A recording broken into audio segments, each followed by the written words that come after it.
Hi folks, this is the camera review of the Redmi Note 10. So yesterday I recorded a video clip on my rooftop and it was a cloudy day, so the light was really low. Today the sun is out and I decided to record this clip once again. So right now you can see everything behind me. You can get an idea about the background, about the color tone of this camera, and you can also get an idea about the voice recording quality of this mic. So this is a 13 megapixels camera on the front. Something good that I found here is that this is much stable as compared to the previous front cameras on the Redmi smartphones. So you guys are going to be the judge for this front camera video. I am also going to attach the videos that I recorded yesterday to give you an idea how it works when the light outside is really low. And guys, there is something that I want to talk about. The subscriber number on my channel is not moving up. I have failed to figure it out. I am now focusing more on the content regardless of the number of subscribers on the channel right now. So if you find my content good enough, please make sure that you hit the subscribe button and become a part of my community.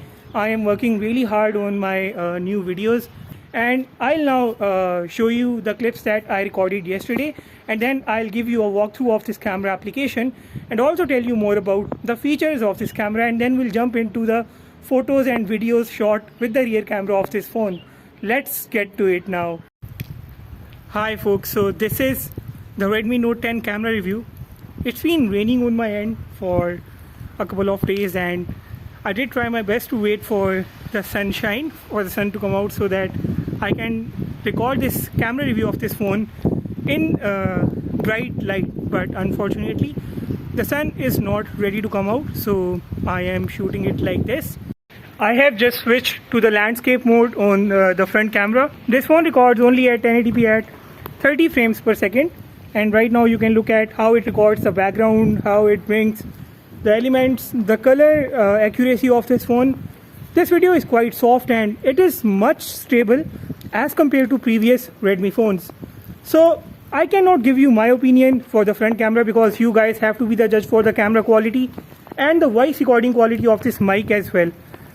It's raining, but I still decided to record this clip for this camera view of the Redmi Note 10. By the way, it's got a 48 megapixels camera at the back, but I should keep reminding you guys that do not fall for those numbers because those numbers are gimmicks, and I will do the complete analysis and let you know in this video if this phone's camera is really worth its price or not, because it comes at a really interesting price point which is quite low and affordable. Okay, this is a 1080p at 30 frames per second ultra wide video from the rear camera. I am recording this video at my home because whenever I go out in a park to record these videos, I run into a lot of troubles. People out of nowhere come and ask me why am I recording a video. So this time I decided not to go out and record these videos inside my home instead, because here I won't be running into any kind of issues. So this is a mix of very nice low light and bright light video. So here right now the ultra wide camera is at 0.6x and now I will switch it to 1x. The good thing about this camera is that you can switch it to 1x while recording a video. So this is a plus for this phone. So now I am going to switch it to 1x. So now we are at 1x.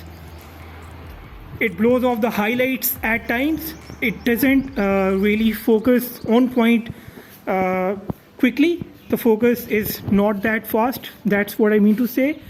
So I am back at the same place once again. So it is blowing off the highlights as well. It fails to fully focus on this floor, and when I am exactly in front, only then it's focusing on the floor, but here it is just blowing off the highlights. As I always say, you guys have to be the judge for the videos. The stability looks really good. I am walking, as you can see, so definitely this is the electronic image stabilization in place. Now I am going to show you the 1080p at 60 frames per second video. Okay, this is a 1080p at 60 frames per second video and I am just going to walk once again. It is It looks quite stable. It might be because I am holding the phone in both of my hands, but you guys have to be the judge here. The focus is not as fast. It takes a little bit of time to focus, as you can see. As far as the stability is concerned, it is quite impressive. As I just told you guys, the focus is a bit of a concern.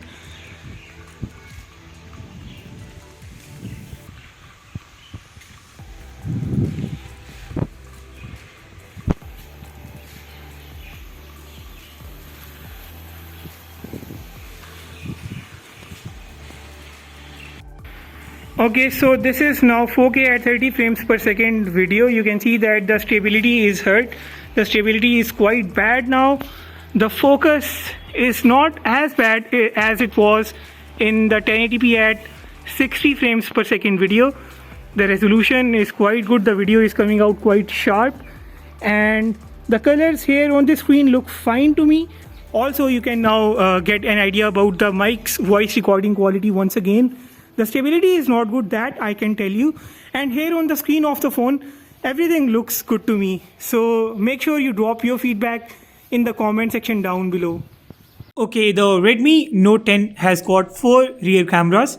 The main sensor on this phone is a 48 megapixels camera, and it's a Sony IMX582 sensor.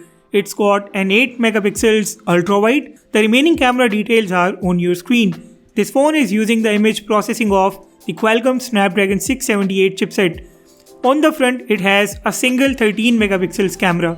Alright, so first of all, when you will launch the camera application, it will welcome you with the photo mode opened up. Now in the photo mode, these are the zoom controls. You have 0.6x ultra wide and then 1x, the normal mode, and you can zoom all the way up to 10x. This is digital zoom, so it's not going to produce any good result. So use it when it's absolutely necessary, otherwise there is no need to use it. And then on the top left corner we have the flash, which is turned off, and I suggest keeping it turned off. We have HDR, leave the HDR to HDR auto. This is how it works the best. Then we have AI. AI will basically detect the scenes, it will detect the objects automatically and optimize the image accordingly. Leave the AI turned on as well. And then we have the filters. We have a handful of filters including the Vivid, the Gold Vibes, the Lime and some other filters. Use them when you want. And then we have the Google Lens at the top. If you want to search for something by just taking a picture, you can use the Google Lens. And then we have the options here. Right at the top we have the frame controls, 9:16, 3:4. Remember that changing the size of the frame will also affect the resolution of your picture. The best resolution is in the 3:4 mode. If you want to take pictures for the Instagram stories, switch it to 9:16, or if you want to take pictures for Instagram images, switch it to 1:1. Otherwise, just use the 3:4, which can be used as a universal photo mode. Then we have the timer. You can set the timer all the way up to 10 seconds. We have the movie frame. It will add those black bars to the images on your camera. We have the grid lines, obviously the grid lines that appear to keep the frame balanced. And then we have the macro mode. The macro mode can be used to capture the objects placed close to the camera, but remember that whenever you use the macro mode, it will not switch itself off. So always turn it off. We have the tilt shift and then the time burst modes here. Here we have the video. The video mode of this phone is really good because it now gives us the option to use 1080p at 60 frames per second at this price point. We have the 4K at 30 frames per second.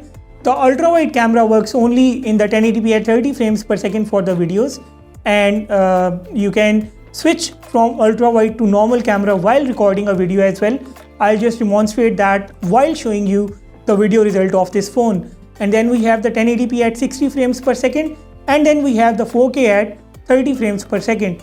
Now here we once again have the movie frame, the grid lines, and obviously you can record the macro videos on this phone as well. We have the Pro mode, a really nice Pro mode, which will let you take the images in the Pro mode and also let you capture the videos in the Pro mode. So here in the Pro mode at the top you can see it has this choice to switch to the 48 megapixels mode. Just in case you want to take bigger images, you can switch it on from here. Then we have these metering options here, and we have the filters here once again. And here in these options, we have the frame once again, the timer. The raw capture is there on this phone. When you are using the Pro mode, I suggest turning on the raw capture. You can show the grid lines. And then we have the focus peaking options. And here we have the exposure verification and then timed burst once again. At the bottom here we have the white balance, we have the focus, the shutter speed, ISO exposure, and can switch between different lenses in the Pro mode using this button right here. The same goes for the Pro videos. You have the same options in the Pro videos as well. And here we have the similar options. Almost all the options are same. Next up we have the portrait. In the portrait you can see this button right here. This button will let you select the intensity of the background blur. You can move it to the left or right side to change the F value, and the depth effect will automatically adjust itself according to the number that you choose on this scale. And in the end we have the more options. First of all we have the night mode, which is not really good. We'll see that as we move on into this camera review. We have the 48 megapixels high resolution mode. Now by default this phone captures images at 12 megapixels. If you want to capture high-res images, you can switch it to 48 megapixels. We have the short video as well, the panorama mode, the document scanner, inbuilt document scanner is here in this phone, and then we have the slow motion. Slow motion does not work for the front camera, by the way. We have the time lapse, and if you want to just rearrange these icons, or if you want to bring any of these icons into the tray, like in the start screen, you can just drag the options and drop them here, and they will start appearing in the camera tray. You can see that the 48 megapixels mode is now appearing here. Now let me just give you a tour of the camera settings as well. In the camera settings, at the top you can see the watermark option. I have turned it on and added my watermark. You can add the device watermark, custom watermark, and timestamps in the images. We have the live tips, the smart suggestions, correct distortion in the ultra wide shots. Keep it turned on to correct that fisheye effect in the ultra wide images. And then we have the volume buttons function. If you want to control the camera using the volume buttons, you can configure it from here. The focus and shoot option, if you just want to focus and shoot by tapping, you can turn this option on and press and hold the shutter button. By default, it will record a short video. But if you want the old burst shot mode back by long pressing the shutter button, you can enable it from here. And then we have the shutter sound. If you don't like listening to the shutter sound, you can turn it off from here. As you can see that I have turned it off. Rest of the settings are quite self-explanatory. Now this is all about the camera application of this phone. If you think that there is something else to add here, make sure that you drop it in the comment section down below to help everyone else. Now I have shot over 100 different images and videos on this phone, and I am going to show you the best of them. Without any further ado, let's jump into the images. First of all, let me show you the selfies taken in the low light and in the good light as well. The selfies are too soft. Edge detection in the selfies is good enough. Details are slightly better in the portrait mode selfies. Colors on both the sides look same. There's a very minimal difference here. I really like how it blurs the background and separates the subject from the background. It's really good for a phone that's priced at just $200 US. It can blow off the background when the light in the background is bright, but knowing that it's a budget smartphone, that limitation can be tolerated. It's not a super good camera. The selfies lack a lot of details for sure, and that natural look as well, but still pretty good in this segment. And as I always say, the selfie color tone and the overall look is quite a subjective choice, so I would definitely like to hear you out on these selfies as well.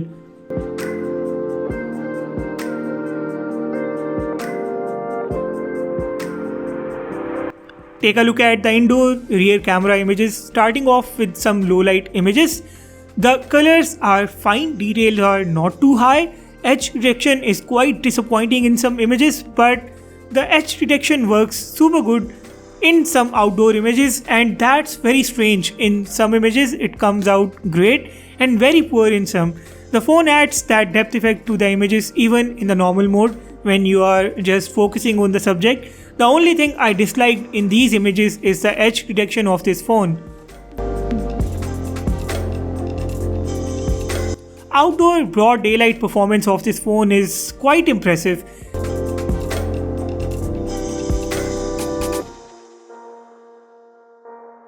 Edge detection might not be the best once again, but look at the colors and look at the background blur too.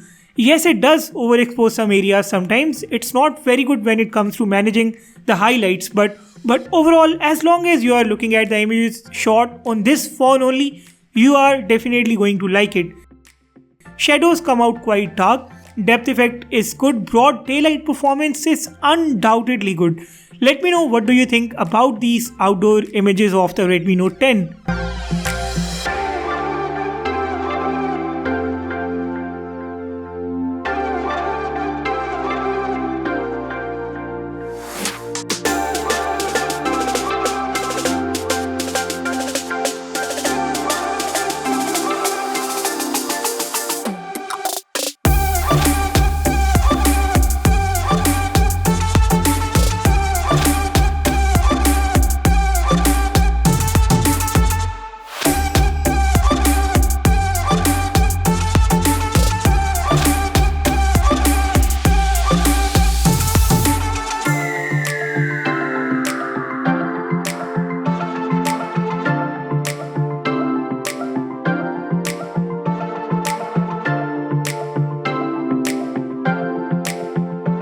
This phone's main sensor is of 48 megapixels, but in the normal mode it sticks to 12 megapixels mode. Capturing photos in the 48 megapixels makes a slight difference, and let me show you how it differs.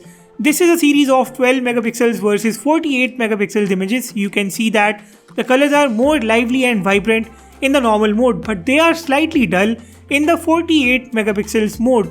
The high-res 48 MP images will let you crop in as much as you want, but it has no practical advantage. In all these images, the normal mode looks oversharp and the high-res mode looks undersharp.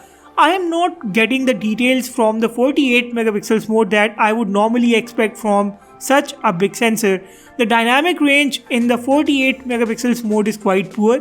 It is definitely much better in the normal mode. And by the way, in the normal mode, the AI and the HDR work. These features do not work in the 48 megapixels mode.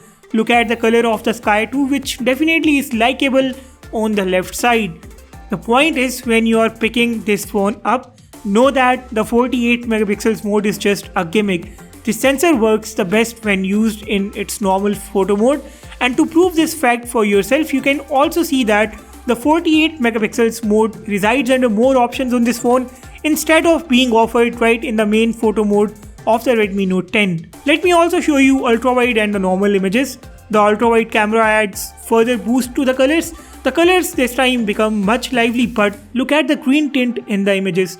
This is going to be there in all the ultra-wide images. Also, the ultra-wide mode has almost zero details. Ultra-wide images are just too much soft. The normal mode's colors are not as vibrant as its ultra-wide camera, but it has details. You will notice this further in the indoor images too. In the low light images, this phone doesn't perform any good at all. There is a lot of room for improvement, but I am not sure if Redmi will be rolling out any camera improvement updates for this phone.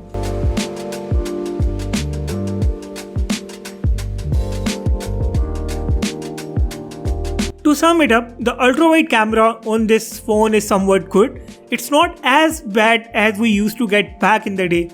The macro camera does its job just like any other macro camera. Nothing good or extraordinary going on here. Night mode looks like it is there just for the sake of night mode option only. It is not good at all. It tries to brighten up the images, but it loses details and color depth at the same time.